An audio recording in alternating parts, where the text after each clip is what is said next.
পরের গল্প পড়বেন তৃপ্তি সাঁতরা। উনি ইংরেজি সাহিত্যের শিক্ষিকা। নারীবাদী ও সমাজ চেতনার গল্প আমরা বেশি পাই ওনার লেখনীতে। উনি আমাদের মাসিক অধিবেশনেও গল্প পাঠ করেছেন। 2025 সালে উনি পেয়েছেন পশ্চিমবঙ্গ বাংলা একাডেমি থেকে শান্তি সাহা পুরস্কার। এবার আমরা গল্প পড়ে শুনে নেব তৃপ্তি সাঁতরা। আনফ্রেন্ড। গৌরোড মোড়ে দাঁড়িয়ে গৌরবকে ফোন করছে পরমা। একটু চেঁচিয়েই বলে, শোনা যাচ্ছে না, কি বলো? টিভিটা কমাও। হ্যাঁ, আমার এখানে তো হল্লা হবেই, মাছের বাজারে আমি।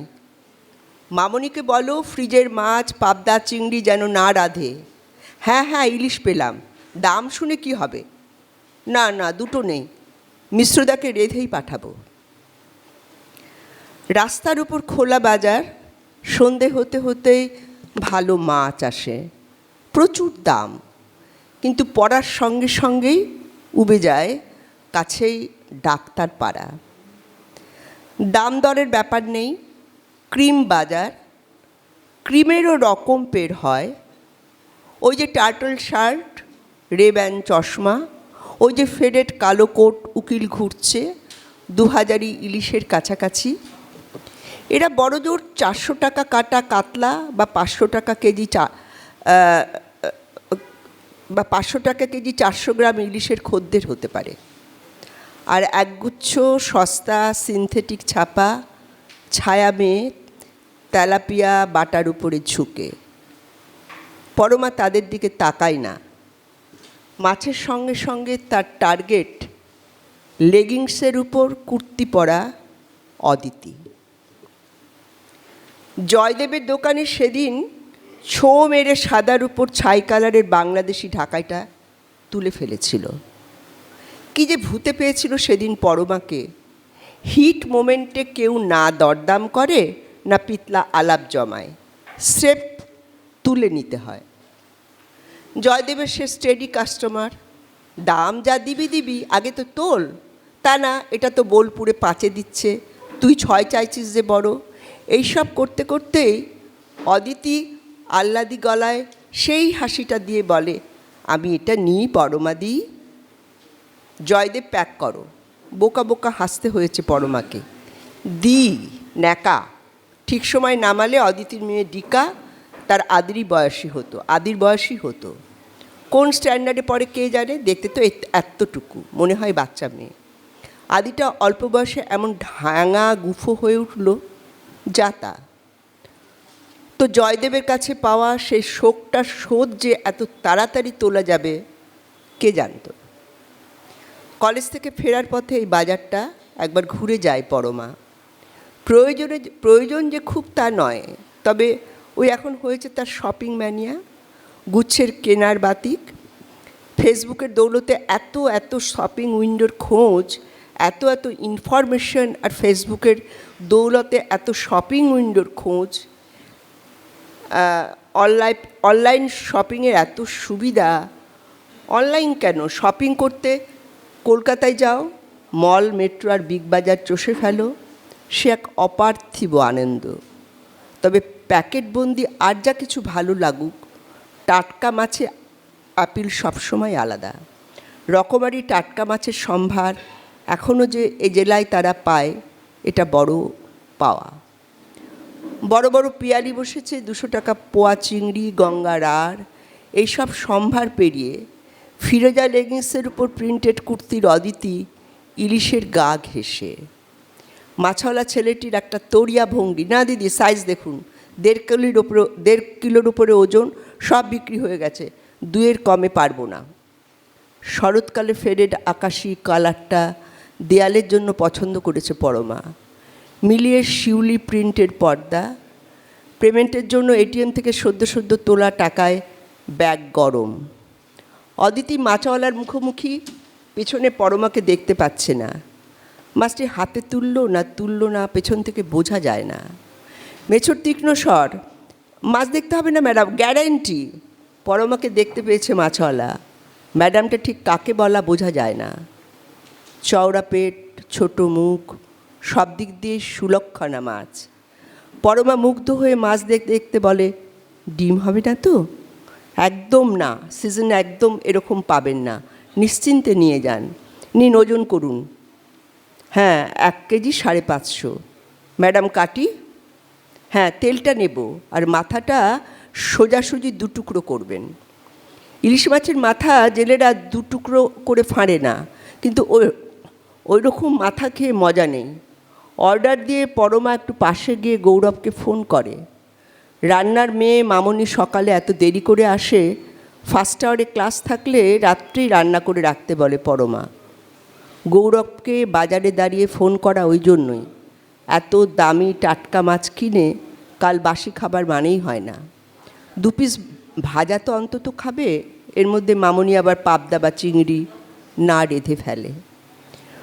ফোন করে ফিরে পরমা অদিতিকে দেখতে পায় না। যা, ট্রফি হাতে হেরো পাকিস্তানের সামনে জয়ীর হাসিটা দেয়া তো হলো না। সুজয় মিত্র গৌরবের বসের জন্য অধস্তনরা আপাদমস্তক করে। মিত্র মৎস্যরসিক, গৌরব নিজের বাড়ির সপ্তাহের মাছ বাজারের সঙ্গে মিত্র সাহেবেরটাও জুড়ে দেন। মিত্রর মিসেস বাপের বাড়ি গেছেন, গোটা ইলিশটা পাঠিয়ে কি হবে? পাও তো গেল না, কাল বরং একটু রান্না করে পাঠালেই হবে। ঘেমে নিয়ে বাড়ি ঢুকে পরমা স্নানে যাওয়ার সময় গৌরবকে বলে, আজ দারুণ থ্রিল হয়েছে জানো, স্নান করে এসে শোনাবো। চা বসাবে? আমার কাগজটা বোধহয় পড়ে গেল।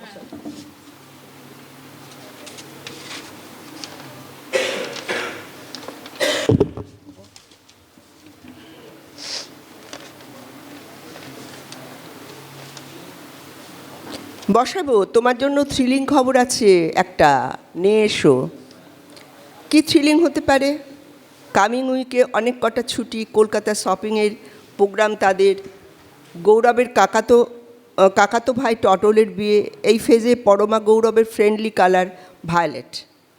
এখন আর শাড়ি, ব্লাউজ, শুটিং, শার্টিং আলাদা আলাদা দোকানে কিনতে হয় না, একই দোকানে সব মিলে, এমনকি ম্যাচিং গয়নাও। তো ভায়োলেট কালেকশানের কোনো লিঙ্ক দিয়েছে নিশ্চয়ই কেউ। পুজোর সামনে মফস্বল শহরে এখন নানা শোরুম, বিভিন্ন ব্র্যান্ডের দোকান। তবু কলকাতায় বড় বড় দোকানের শপিংয়ের মজাই আলাদা। তাছাড়া ডাউন টু আর্থ বুটিক বিক্রি আর ইন্টারন্যাশনাল অর্ডার নিয়েও রমরমা। বাংলার তো জবাব নেই, দামটা একটু বেশি। আসল জিনিসের দাম হবে না, একেবারে এথেনিক কালেকশনস। বাথরুম থেকে বেরিয়ে শোনা যাচ্ছে আমার কথা? বাথরুম, আমার কেমন যেন মনে হচ্ছে এটা একটু এরকম থাকলে ভালো। তো যাই হোক, বাথরুম থেকে বেরিয়ে পরমা দেখে ছোট কাকু এসেছেন। গৌরব চা দিয়েছে কাকুকে। খুব জোরদার বিয়ের গল্প হচ্ছে। গৌরবকে মাছের দায়িত্ব নিতে হবে। বৌমা, তুমি শাড়ি কাপড়গুলো কিনবা, তোমার পছন্দ ভালো, তোমরা তো মার্কেটিংয়ে যাবে কলকাতায়, নাও। এসব গুহ্য কথা কেন যে ফাঁস করে গৌরব। আর এই এক গল্প বাঙালদের মাছের। টটলের বিয়ে ঠিক করতে গিয়ে কাকু আর টটলের শ্বশুর মানে রাজীবের বাবা 1.5 ঘন্টা ধরে মাছ নিয়ে গল্প করার পর কেউ মনে করিয়ে দিলেন বিয়ের পাকা কথাটা কিন্তু পারলেনই না আপনারা। তো যাই হোক, এই কাকু রোববার করে আসেন, গৌরবের কাছে খুঁটিয়ে খুঁটিয়ে রান্নার গল্প শোনেন। গৌরবটা রসিয়ে ছোটো মাছ, বড় মাছ, বিরিয়ানি, মোগলাই সব গল্প করে। আজ বিয়ে আর শাড়ির গল্প, মাছের গল্প তেমন খুলল না। গৌরব ফিসকে এসে বলে, কি একটা থ্রিলিং গল্প শোনাবে বলছিলে? কাকুর সামনে এসব গল্প আর কি ডিটেলসে বলবে? পরমা ছোটো করে বলে, ওই কিছু না, মাছের বাজারে অদিতির সঙ্গে দেখা। ও কিনলো না? দেখছিল। ব্যাগ ভারী ছিল না বোধহয়। গৌরব হাসে। ওহ, এই থ্রিল। পার্ট টাইমার থেকে পার্মানেন্ট হওয়ার পর পরমা পুরো মেট্রো ক্যাশ অ্যান্ড ক্যারি, দুরন্ত সব বাজার করে গাদা। কিন্তু সে যে থ্রিলের কথা বলবে তা তো মোটেই ফিল গুড নয়। ছোটো কাকু চায়ে বিস্কুট ডুবিয়ে অদিতির কথা শুনতেই বিস্কুট চায়ে গলে ফ্রি স্টাইল সাঁতার কাটছে। সেদিকে পাত্তা না দিয়ে কাকু বলেন, মিয়াটা কেমন? নজর ভালো তো? নজর ভালোর মানে বুঝতে না পেরে পরমা গৌরবের দিকে তাকিয়ে ভুরু নাচায়। গৌরব হাসতে হাসতে বলে, বুড়ি নজর বালে তেরে মুখ কালা। শোনোনি, মেয়েটার ডাইন নজর নয় তো? কাকু তাই বলছেন। পরমা বলে, যা, তাই হয় নাকি? কাকু সিরিয়াস। কিছু খুলে বললে না, তবু বুঝলাম মেয়েটারও কিছু খুলে বললে না, তবু বুঝলাম মেয়েটারও ওই মাছের নজর ছিল। অনেকের দৃষ্টি ভালো থাকে না জানো তো, ওই জন্যই তো ভালো মন্দ খাওয়া অন্যের সামনে খেতে নেয়, আকাঙ্ক্ষার চোখের সামনে তো নয়। উফ, কী সব আলোচনা, বিপ বিপ, যেন গোমাংস। তুমি কি থ্রিলিংস নামে বলছিলে? কাকুর অসহ্য সব কথা থেকে বেরিয়ে আসতে চাইলো পরমা। গৌরব ফচকে হেসে বলে, মামনি আসেনি, দেরি করেও আসবে না, কে যেন এসেছে। এটা কি থ্রিলিং? আর কি না, আমি বাজার করে এনে এই স্নান করলাম, তুমি রাঁধবে? ভয় দেখাও কাকে? আমি কি ডরাই সখী দুধ ভাত রন্ধনে? ছোটো কাকু হাসতে হাসতে বলে, কি মাছ? Great queen of Farakka, hilsa. তবে তো কথাই নেই, স্রেফ মাছ ভাজা আর ভাত করেই গোল্ড মেডেল পেয়ে যাবে। ফিল্ডে নামো, খেয়ে যাও। নারে রাতে রুটি আর নিরামিষ। কাকু চলে গেলেন। মামনি সকালে এলো, ওর কামাই নেই, না বলে ছুটি নেয় না। কাল এলি না যে? ভাইয়ের বউ এসছিল বৌদি, রাতে খেয়ে দিয়ে দিল্লির গাড়ি ধরলো। আগে বলেনি, হঠাৎ করে বিকেলে এসে হাজির। পারলাম না গো। ছেলে বাজার করে দিল না? ও কোথায়? ছেলে তো কাজে গেছে। অত বেলায় আর মাছ কোথায় পাবো?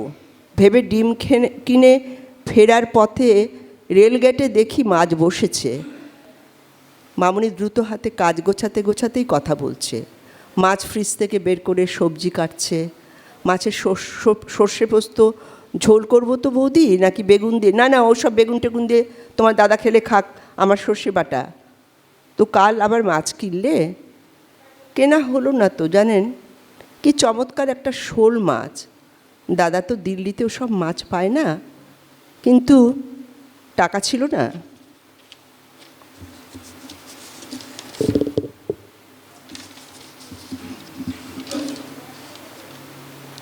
না, তা নয়, তবে একজন দর করছিল জানেন, অনেক দরাদরি করলো।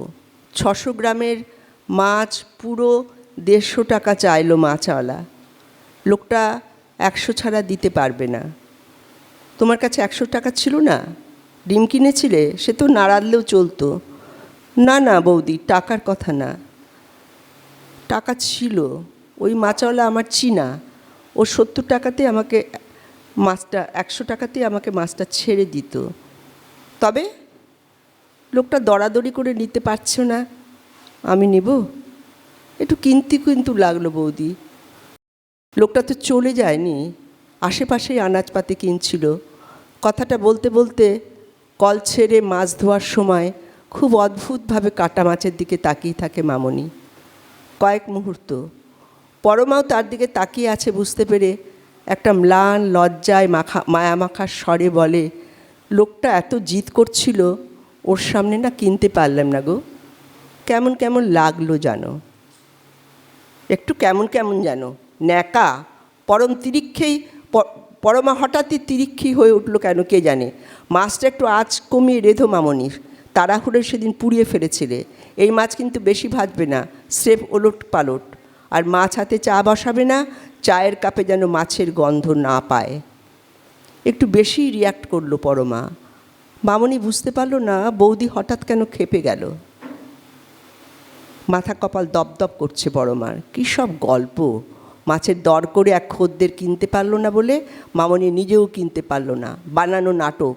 যতই গল্প বানাও, কাটছো ধুচ্ছো রাখছো বলে এত দামি মাছ দিতে পারবো না। বেতন অনেক বেশি দিই, খাওয়ার কথা নেই, তবু তো জল খাবার দিচ্ছি রোজ। প্রাণায়াম করে মধু লেবু জল খেয়ে চা খাবার জন্য রান্নাঘরে এসে সকালবেলায় কি উটকো বিপত্তি। কত কষ্ট করে মুখের রিঙ্কেলগুলোকে কবজা করতে পেরেছে পরমা। এইসব টেনশন পোষায় কি এক গল্প ফাঁদলো। তবে কি যেন একটা ছিল মামনির মুখে।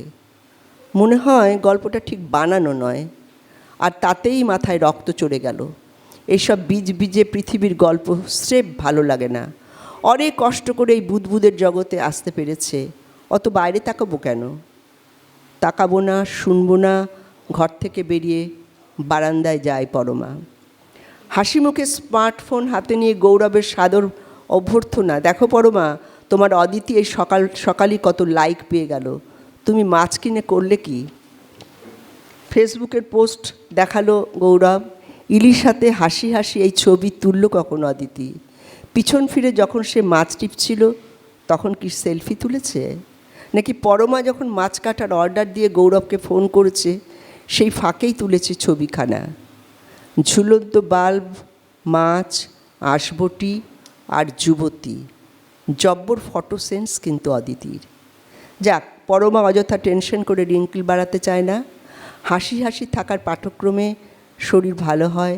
হেসে হেসেই সে বলে, সর্ষে বাটা ইলিশের কোলাজে তুমি আমি আদি যে পোস্টটা দেব সে গ্রাফিতিটা তো আনতে পারবে না অদিতি?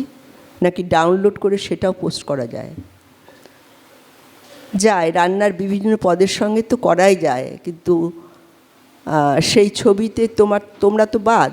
আমি থাকলে তোমার আপত্তি নেই তো? রাগিও না। পরমা রাখতে চাইছে না, একটা মায়া খেলাতে চাইছে মুখে, মামনির মুখের মতো নিষ্পাপ মায়া। আচ্ছা, ভার্চুয়াল জগতের এসব আড়ায় খেলা আর থ্রিলিং ম্যাজিকগুলো ওই মামনি আর মাছ কিনতে না পারা খদ্দেরদের আয়ত্তে আসে যদি? যেন ষষ্ঠীতলায় মানত করছে পরমা, হোক হোক মামনি, তোদেরও এমন ডিজিটাল জগৎ হোক, হাতে হাতে স্মার্টফোন হোক, নেট হোক, মাছ হাতে, ফুল হাতে, মহার্ঘ সুরা হাতে ছবি তোলার অশরীরী ঘোর হোক। 1000টা লাইক দেব আমি আর শেয়ার করব 100 বার। লাইক, শেয়ার, ডিলিট, আনফ্রেন্ড সবটাই ফ্রি। মামনির কেমন কেমন কিন্তু মুখটা প্রাণপণে আনফ্রেন্ড করতে চাইল পরমা। একটা মহার্ঘ রূপলি ইলিশ সকাল তার অপেক্ষায়। ফালতু টেনশন নেওয়ার কোনো মানে হয়?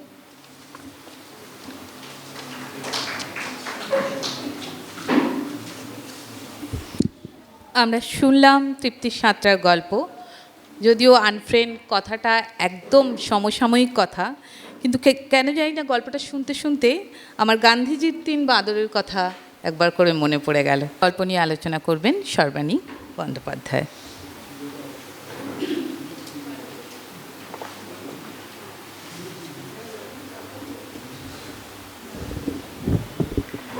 কথামালা আমার নিজের পাড়া নিজের ঘর, তাই ধন্যবাদ দেবো না।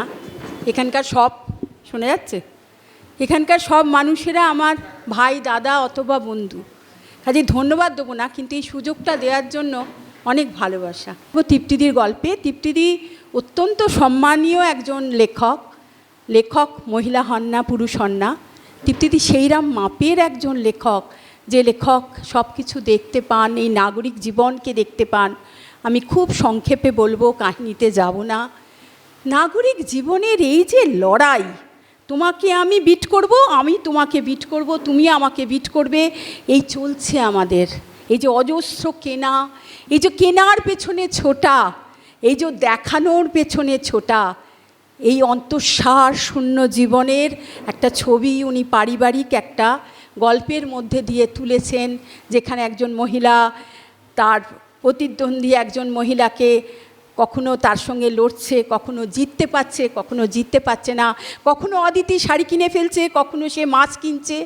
এই যে লড়াই, এই যে অন্তঃসার শূন্য জীবন আমাদের কয়েকটা লাইনে, একটা গল্পে তুলে আনা যে যায়। তৃপ্তিদি দেখিয়েছেন তখন, যখন সেই বাড়িরই কাজের মেয়ে, সে দরদাম করে 100 টাকায় মাছটা পেয়েও কিনতে পারল না। শুধু মমতায়, এই মমতায় যে আরেকজনও দরদাম করেছে, সে কিনতে পারেনি। সেই কিনতে না পারাটা তাকে এত বিদ্ধ করেছে, তার মুখে মায়াবী আলো ফুটে উঠেছে, যেটা তৃপ্তিদি বলেছেন।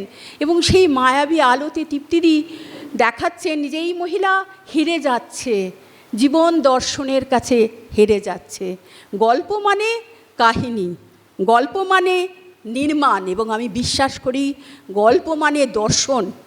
এই একটা ছোট জায়গা থেকে আমরা যখন একটা বড় দর্শনের বারান্দায় পৌঁছে যাই, তখনই গল্প সার্থক হয়।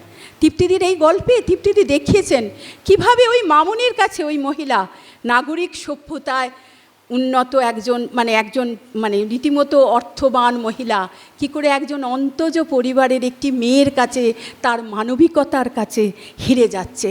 আবার সেই অন্তঃসার শূন্য আমাদের এই সমাজ জীবনের ছবি উঠে আসছে তৃপ্তিদির লেখায়। সেই ফেসবুক, সেই লাইক, মাঝে মাঝে আমি ভাবি আমি ফেসবুক থেকে বেরিয়ে যাব, লোভ ছাড়তে পারি না, থেকে যাই তবু। হ্যাঁ, কিন্তু এই যে আমাদের জীবন, আমরা কোথায় চলেছি? আজকে বই নিয়ে অনেক আলোচনা হলো, আমরা কোথায় চলেছি, কোথায় যাচ্ছি? খালি লড়ে যাচ্ছি অদৃশ্য শত্রুর বিরুদ্ধে।